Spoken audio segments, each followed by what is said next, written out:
You've probably already heard my rant on the problem of immigration in Canada.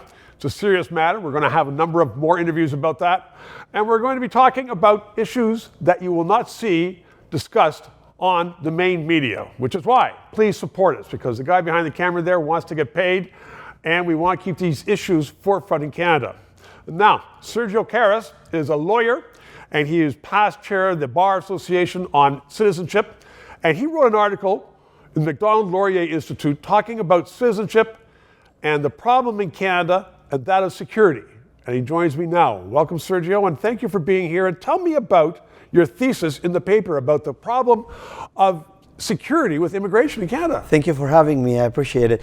The problem with security is that because the immigration program has grown so much, and because the government is now bringing people from parts of the world that raise serious security concerns, we feel that the government is not capable of vetting people to ensure that unsavory characters do not enter Canada, because once they enter, it's extremely difficult to remove them. In fact, in that article, you mentioned the case of a man who was here 26 years before the government could get him out. Correct. And they identified him, and they knew who he was. Others, correct.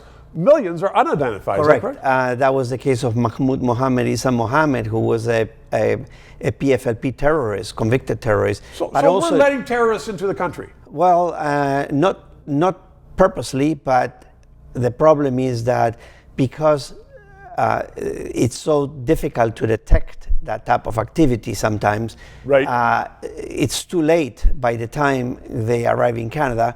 And it's not just terrorists, but also human rights abusers like Leon Mugesera got in, all the Nazi war criminals that took decades to deport. So what do you recommend? I would recommend that, first of all, the government has to slow down all those ad hoc programs that they are bringing in on an almost daily basis for various countries that have serious security concerns. And the Gaza program is a shining example of what should not be done, because there is absolutely no way to vet these individuals before they arrive in Canada. It's extremely difficult. We're just a welcoming mat for them, when in fact with Gazans, and there's a humanitarian problem, as everybody acknowledges, but they aren't allowed into Egypt or other Arab countries.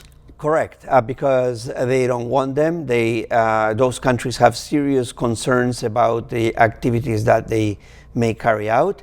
Also remember that 70% of Gazans, according to the latest poll, support Hamas, even after the October 7 brutal attacks against Israel. Which is why we have more demonstrators saying, death to Israel, I guess. Well, just imagine what can happen if we allow agitators to enter.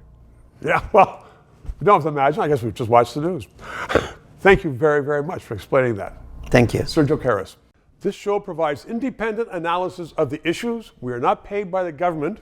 And as I am finding, so much business in Canada relies upon various governments that they don't want to sponsor or advertise on a show which may become controversial, which talks about liberty, freedoms, sometimes criticizes government. I've had guests on that support the government. But people are saying, you know what? We don't want to bite the hand that feeds us, i.e. government, which is why I hope you'll subscribe and contribute to keep this show on the air.